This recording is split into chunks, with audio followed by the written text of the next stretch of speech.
Está en pausa. Gracias, Claudia. Recuerden que esto, digamos, la idea es, por motivo de tiempo y demás, repartir este documento entre todos y que ustedes lo expongan a sus compañeros, de lo cual saldrá un examen, un quiz, como lo quieran llamar. Entonces es importante que estén conectados y que estén muy pendientes de lo que digan sus compañeros porque pues es sobre todo el libro, digamos, no sobre el pedacito que les tocó. Entonces, por favor, atentos y espero que sus compañeros les den a entender perfectamente el libro y al final haremos reflexiones sobre el mismo. Listo, Hailey. No, espera, que la dice ahora, Dios mío. Listo, dale, dale, comienza. Vale, Sí, listo. Entonces, bueno, buenas noches, iniciaremos por el prólogo. Un libro de alta utilidad de un autor de audaz inteligencia por Jordi Borja. Frank, Frank, ahora se me olvidó cómo se pronuncia. François. François François. Hacher es un sociólogo urbano fundamental, pero también de formación económica y sociológica, de vocación política y dotado en una curiosidad intelectual, un profesional investigador y profesor orientado en la acción. ¿De qué nos habla el prólogo? Jordi Borja nos trata de contar quién es François. ¿Para qué? Para que podamos entender que el urbanismo no va simplemente en el arquitecto y en el ingeniero, que sí es fundamental y ellos dos son los principales exponentes de hacia dónde va enfocado el urbanismo, pero nos muestra la importancia del por qué un sociólogo debe ser parte de este grupo de trabajo. ¿Por qué? Porque las administraciones públicas, por su parte, han contratado en épocas recientes a sociólogos similares para la gestión de programas sociales, de acompañamientos, pero raramente para participar en el diseño de los grandes proyectos urbanos de infraestructura de ordenación urbanística o de vivienda.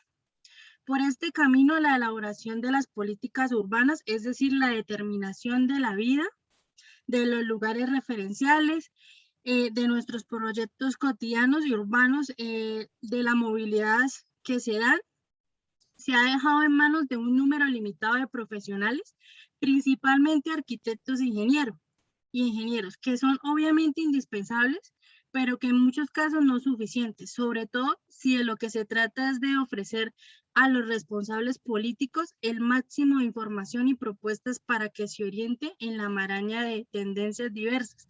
Aquí va esto con el autor, que François es un sociólogo y también muy arraigado a la política, y toda su carrera nos muestra cómo desde el ámbito político y desde el ámbito sociológico podemos incluirlos y manejarlos en un urbanismo y así dar a entender la importancia del conocer y del vivir de las personas para ver las necesidades hacia dónde va encaminado un urbanismo. Y de las viviendas para saber, como le dije anteriormente, cómo se deleita el hábitat de las personas con su vivir. Como tal, Jordi Borja nos cuenta en el prólogo los importantes años y libros en los que él los escribe y los publica. No sé si sea importante de pronto, Carlos, nombrarlos un poco. Pues sí, el que te parezca más importante o lo que viste, sí, lo que Vale, tú pues quieras.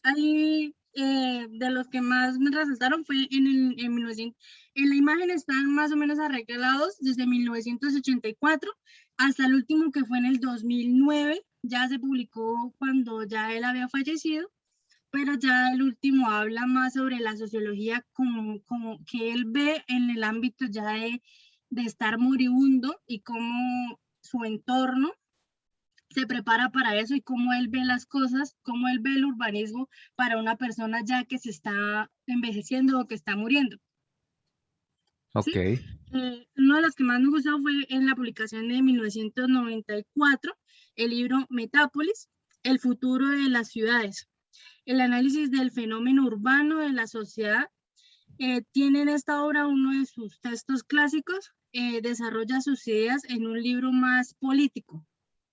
En el 98 publica La República contra la Ciudad, ensayo sobre el futuro de la Francia urbana, una obra que proporciona pistas para renovar las políticas urbanas de las ciudades europeas, tanto en lo que se refiere a las organizaciones institucionales como a la gestión de las movilidades en general, de las nuevas relaciones entre espacios y tiempo de vida urbana. También tenemos que resaltar que François fue uno de los principales exponentes y en la renovación política con la sociología y el urbanismo. Tanto así que fue uno de los principales exponentes en la creación del Consejo Científico. Es un instituto francés urbano que actualmente se estudia ahí los posgrados de urbanismo. Creo que esto es lo más esencial y lo que más nos habla el prólogo. Ya pues le damos continuación al siguiente. Muy bien, muchas gracias. La introducción.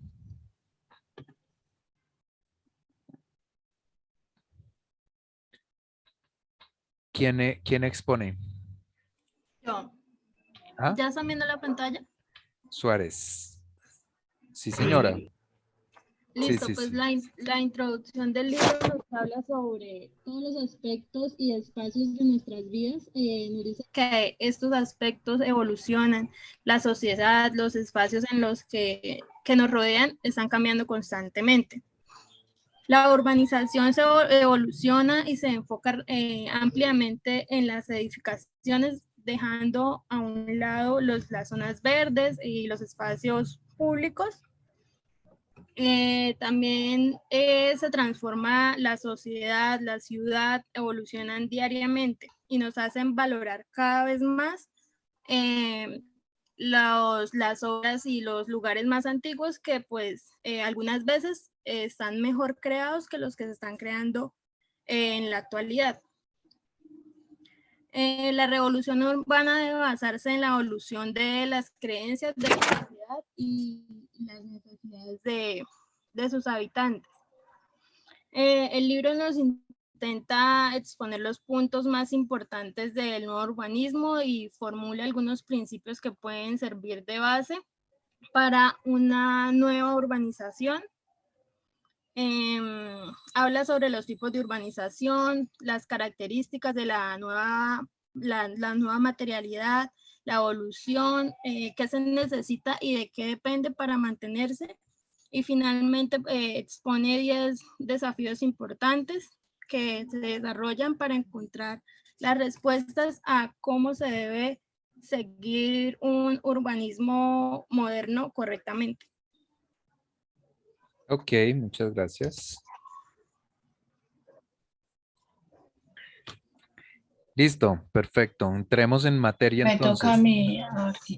Dale, Claudia. Es que ahora Dos. Ok. no sé compartir. Ahí ya se ve. Todavía no, pero ya casi. Ya. ¿Ya? Vamos a llegar, sí. Bueno, entonces a mí me tocó el capítulo 1, urbanización y modernización, ciudad y sociedad, una correlación estrecha. Entonces, las ciudades nacen por las agrupaciones de población. Desde sus orígenes, la ciudad necesita de una organización. Perdón,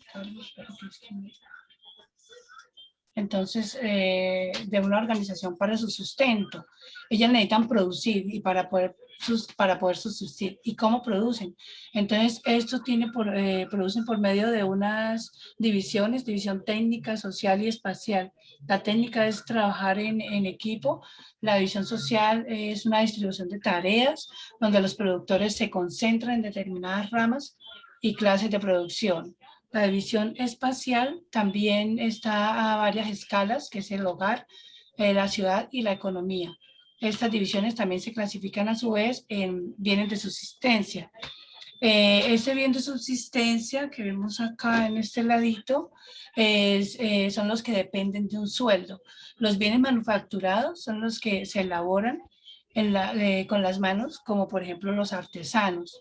Los bienes simbólicos son los que representan la cultura y las creencias, como nuestros artistas y religiosos. Y por último tenemos el poder y la protección, que no sé si lo interpreté bien, pero está representado en la clase dirigente y en nuestras fuerzas armadas, que ellos los llamaban los guerreros. La dinámica de la urbanización depende de su organización, del potencial de integración que ofrecen las ciudades, a la capacidad de hacer urbanismo. Donde hay gran cantidad de población, hay un mismo lugar. Entonces la dinámica, bueno, es reagrupación de grandes cantidades de población en un mismo lugar, la capacidad de hacer urbanismo.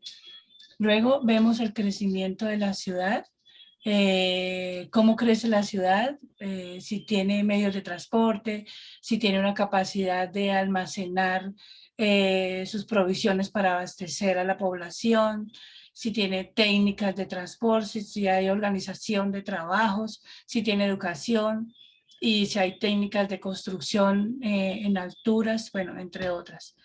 Vemos la cuestión de la gestión urbana, en vías públicas, en alcantarillados, en suministros de agua, los sistemas estructurantes, que serían todas las redes eléctricas, de gas, de datos, comunicación, y la necesidad de protección y control. El sistema VIP, que está acá representado, en la historia, las ciudades han estado siempre marcadas por las técnicas del transporte y almacenamiento de los bienes, que sería la B. La I es de información y la P es de personas. Por eso, ay, ¿qué pasó? ¿Sí me están oyendo? Sí, señora. sí, doña Sí, Pat. sí. Ay, bueno. Ponlo en presentación para que no te pase eso. Ahí abajito a la derecha, ponlo en presentación. ¿Este? Eso, sí. Bueno, entonces el sistema VIP, que es el núcleo de las dinámicas urbanas, gracias a todas estas tecnologías, el crecimiento vertical y horizontal de las ciudades fue posible. Acá también tenemos las formas de las ciudades, tenemos un perfil que ha crecido en este ejemplo horizontal y verticalmente, y una morfología urbana, que esta morfología puede ser que se haya creado por un resultado espontáneo de su desarrollo. Hay otras que son pues más organizadas porque ya son pues prediseñadas. Ay, perdón. Y luego entonces vemos acá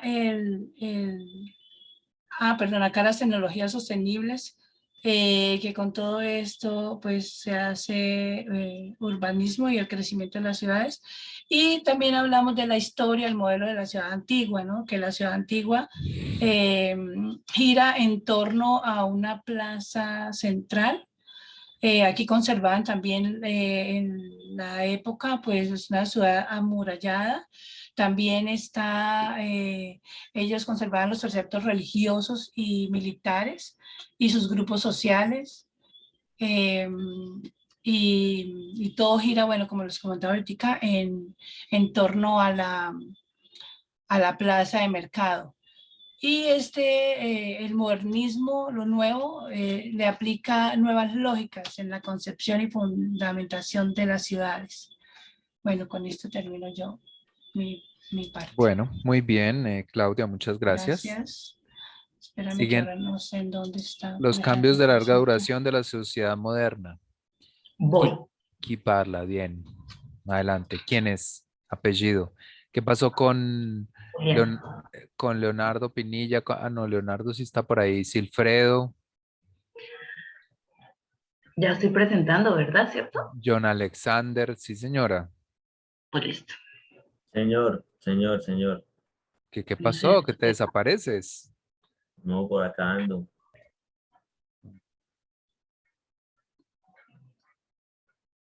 Listo, dale. ¿listo?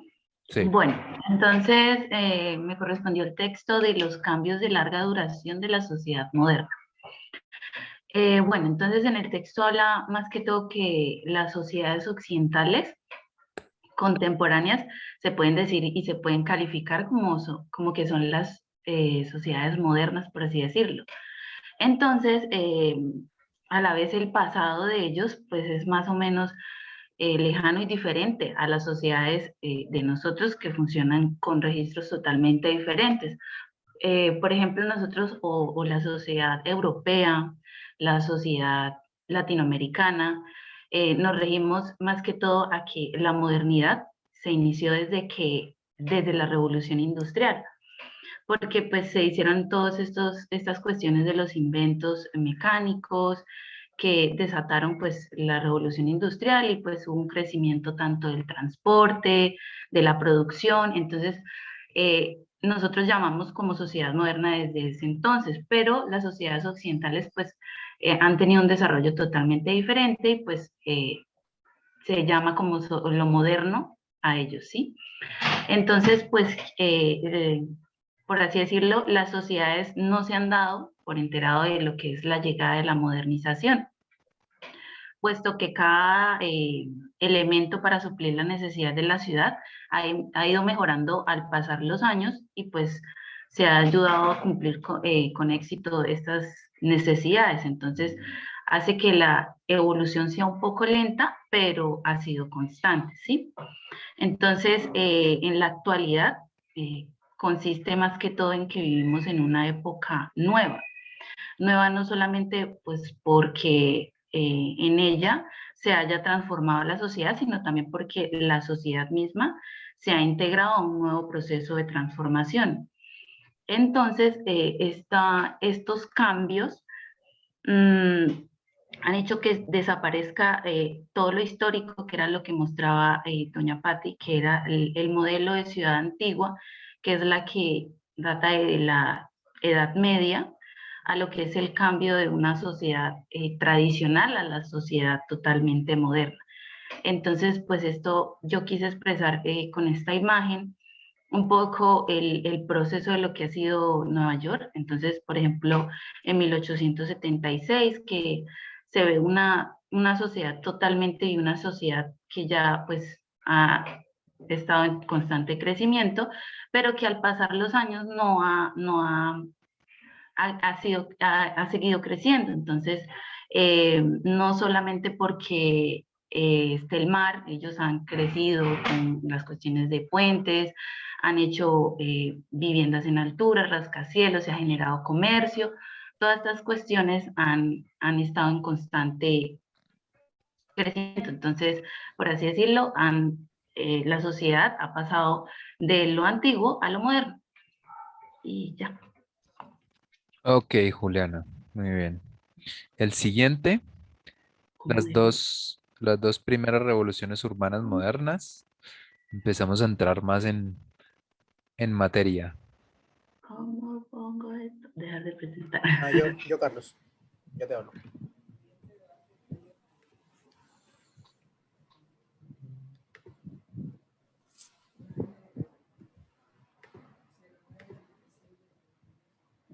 Ahí está viendo, Carlos. Sí.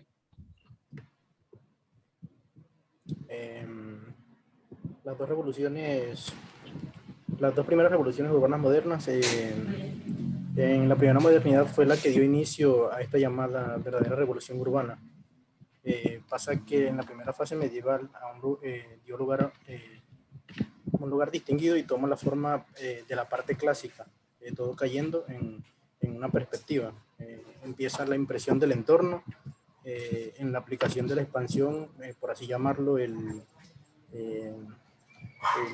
Renacimiento. El autor dice que aleja y transforma las murallas, separa lo público de lo privado, lo interior de lo exterior. Todo esto nos muestra la impresión y la influencia del medio de la nueva construcción. También vale aclarar que esta época se había saldado la era gótica, influencias religiosas en las impresiones arquitectónicas de la era gótica, y se había pasado al estilo particular del barroco, que era la predominancia del estilo curvo, pero con la médula en el arte renacentista. Esta primera ciudad moderna fue guiada por la influencia, tradición y las motivaciones de las distintas, no solo de una expansión de calles y lugares, sino también empieza la aparición de ciencias, técnicas nuevas que crean un nacimiento de perfección y justicia. la ciudad de la revolución industrial, la segunda revolución, no fue un tanto más luchador dada por la revolución agrícola, el incremento de la producción de alimentos, paralelo al capitalismo industrial, donde se dio una expansión demográfica y barrios industriales. Acá por lo amplio y la construcción la construcción y demanda, el Fordismo, que es la producción y el consumo en masa, por la aplicación de vehículos particulares para la dilatación de estos procesos. Los poderes públicos que se empaparon el campo del urbanismo, así como en el campo económico y social. El Estado empezó en la implementación de diversos servicios públicos y empezó a estructurar las ciudades por redes como colegios, transportes y hospitales, etc.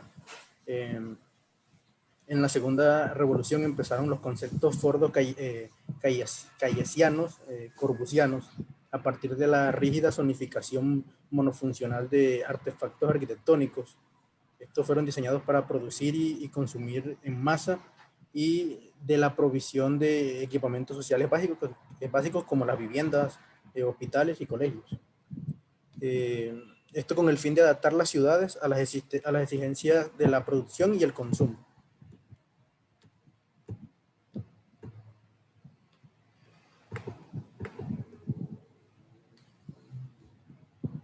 ¿Ya?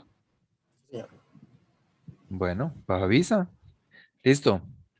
Una sociedad más racional, más individualista, etcétera.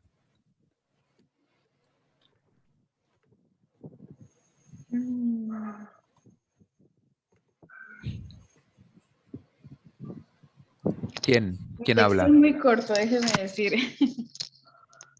Bueno, Hablamos sobre una sociedad más racional, individualista y más diferencial. Hablamos sobre que la racionalización es un proceso básico de la modernización que tiene mucho en cuenta las acciones individuales y colectivas, lo que nos lleva a la reflexibilidad, que es la reflexión de un hecho antes, durante y después de este. Se habló de la utilización de los conocimientos ya adquiridos en determinadas acciones y el examinar constante de los posibles cambios y decisiones de este hecho. El individualismo y el colectivo tienen la tendencia de estar cambiando en diferentes situaciones y circunstancias, y ellos tienden a recurrir a una experiencia directo pasada, que es el hecho de estar preparados para una situación similar ya vivida anteriormente, lo que es poco probable. Entonces eso se pasa a la reflexión antes de cada acción y al estudio y examinación de ese hecho para posibles cambios en el futuro y diferentes conocimientos científicos y técnicos, diferentes procesos, diferentes técnicas, los diferentes cambios ambientales, diferentes todo tipo de cosas para elegir para un hecho, una acción o una opinión. Como por ejemplo yo quisiera dar el ejemplo de un parque, que al inicio se hace examinando el entorno, las personas, y con eso se plantea el parque. Al pasar de los años tienen que examinar diferentes tipos de cosas como el ambiente, diferentes técnicas para las calles, dependiendo de los usuarios, que si hay más usuarios que visuales, con procesos visuales, problemas como de movilidad, las diferentes tecnologías para el mantenimiento. Entonces de eso se trató más que todo, sino la de reflexionar sobre los posibles cambios que se pueden llevar a cabo. ok, bien, Ivonnet. ¿Quién sigue?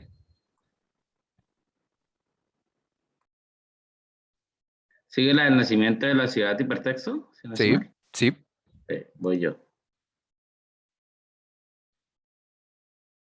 ¿Ya están viendo? sí, señor. Bueno, siempre se ha buscado la manera o la mejor manera o el mejor método de crear una ciudad, pero pues de alguna manera el tema social siempre ha sido un dilema a la hora de desarrollarla. La sociedad más pobre, no generar los mayores ingresos a la ciudad, normalmente está excluida de un crecimiento estructural y económico, mientras que la sociedad más rica se ve favorecida de cada cambio o implementación a la ciudad. Sin embargo, existen ciudades occidentales que han modernizado sus ciudades, incluyendo todos los aspectos sociales a esta, y no parece haber sufrido ningún tipo de perjuicio. Pero otras ciudades que se han regido como a los métodos de la revolución industrial no han tenido el mismo resultado. Aquí, por lo menos en la gráfica, podemos explicar cómo la ciudad que solo piensa a beneficio de las personas más ricas,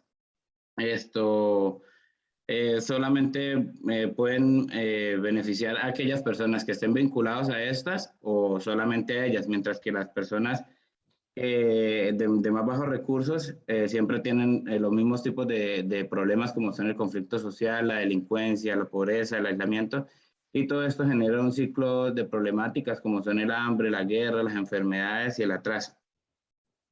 Es eso. Ok, listo. Sigue del capitalismo industrial al capitalismo cognitivo.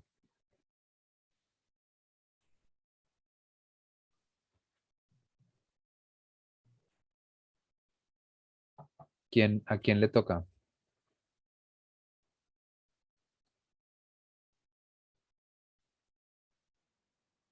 Carlos, yo tengo una duda con Leonardo. Señor. Yo preparé el título que dice La Tercera Revolución Urbana Moderna. No sé si me correspondía a ese o del capitalismo neutral, capitalismo cognitivo. La tercera revolución urbana moderna, digamos que es el siguiente capítulo, todo completo. O sea, ¿qué Entonces, sí, yo me equivoqué. desarrollaste? Solo, Lo que está escrito dentro de ese título, ya. de la O sea que, 55 a la o sea que 56. nadie hizo el 6. Bueno, vale. Lástima. Dale Carlos, entonces, yo creo que me había equivocado cómo era lo mío. Yo dije que ese era solo ese pedacito, no sé si era más. ¿qué pedacito? Pues que mi título era La sociedad más racional. Lo que sigue de eso también me correspondía. La sociedad, ¿qué? La La sociedad sociedad más más racional, racional, más individualista individualista, sí. y más Lo que se... diferenciada. Del de 30 a la 39 eran. Ah, no, no sabía. Entonces, ¿qué leíste? No, yo solo leí ese pedacito, no, con razón. Yo estaba confundida, con Pero razón. es que ahí está, en lo que les mandé también está el índice y ahí se puede ver. No, no me había fijado. Mm, bueno, ahí está que tenemos un vacío en esa parte y también entonces en la del capitalismo industrial o capitalismo cognitivo, creo. ¿Qué fue lo que tú hiciste la tercera revolución, verdad, Leonardo? Sí, señor. Bueno, entonces dale.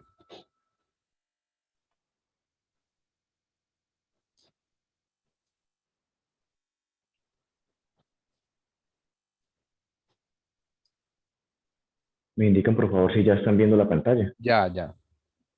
De acuerdo. Bueno, entonces, en el texto que encuentro me plantea pues algo que nunca había leído sobre el tema, sobre una primera modernidad, una segunda modernidad y sobre esta nueva tercera revolución urbana hacia la modernidad. Entonces, pues hice una pequeña como investigación propia para darme un contexto y entender ese nuevo concepto que me arroja el texto, que es la metalópolis. Sí, señor, sí, metalópolis, en donde se hace como el siguiente paso a la siguiente escala de la metrópolis. Entonces, bueno, Metápolis Metápolis, solamente, Metápolis, Metápolis. perdón.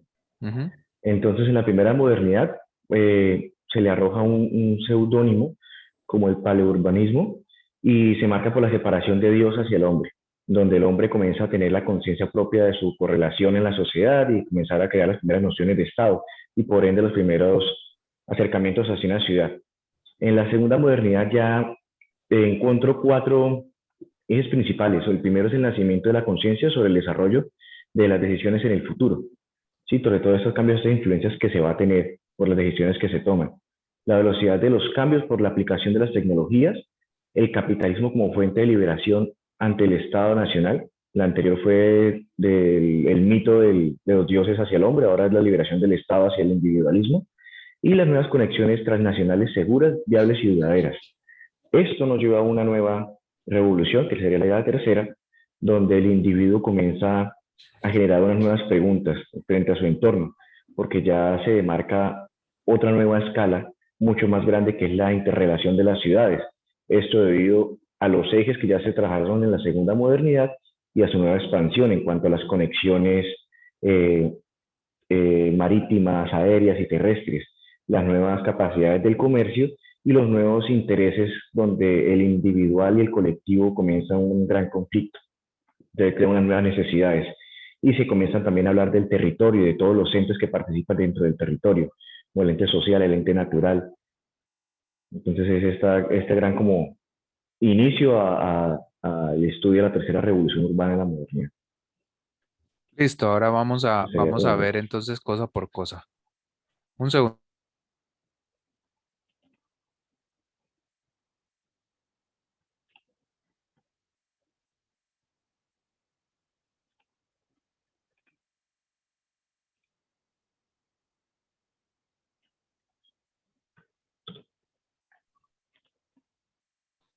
Listo, listo.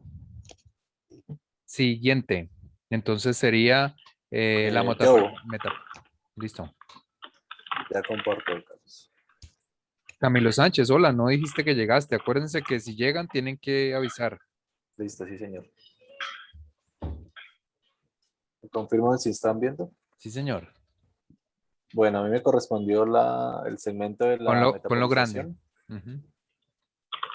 ¿Ahí está bien? En presentación. Ponlo en modo de Es que presentación. ahí no me salen las 3 pantallas y no veo Ah, bueno, después. bueno, ahí está. Está bien.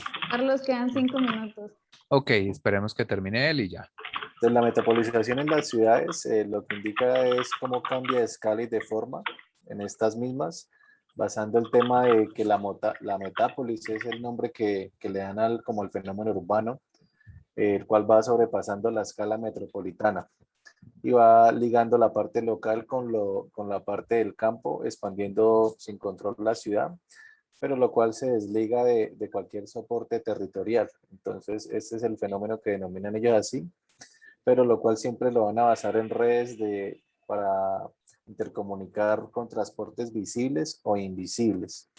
En el caso de cómo se genera la metropolización de las ciudades, siempre la basan ellos en la riqueza humana y en las aglomeraciones de las personas en los entornos.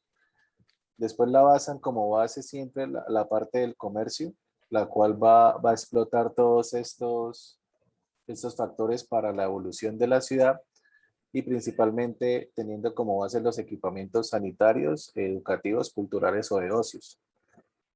Después de tener planteadas estas mismas, generan el enfoque en el transporte y en el almacenamiento de enseres, los cuales es el apoyo fundamental para generar la expansión de la ciudad por medio de estos almacenamientos de los bienes, no tanto de suministros, sino también de información o de personas. Como segundo ítem, plantean ellos que la velocidad del desplazamiento es fundamental para la expansión de la metrópolis y es un ítem principal ya que, como ejemplo, plantean en Europa que a través de esos sistemas la velocidad de desplazamiento, porque generan, como es el ejemplo aquí, el área urbana, que son ciudades dormitorio, en el caso de un ejemplo, Piedecuesta y Bucaramanga, que toda el área de comercio y demás se realiza en un sector y la velocidad de desplazamiento es importante para llegar a cumplir con esta expansión metropolitana. Como otro ítem plantean la tecnologías y redes de comunicación como crecimiento importante y exponencial para que estas aglomeraciones, esta expansión urbana genere efectividad. Y ya como resultado final ellos exponen pues la ciudad ya completamente desarrollada, basada en estos 4 ítems que ellos enfocan, pero pues no dejando atrás el ítem de desarrollo local para tener un desarrollo global. Eso sería. Vale, muy bien. Entonces ya los vuelvo a convocar. Nos vemos en 2 minuticos. Chao. Ok, perfecto.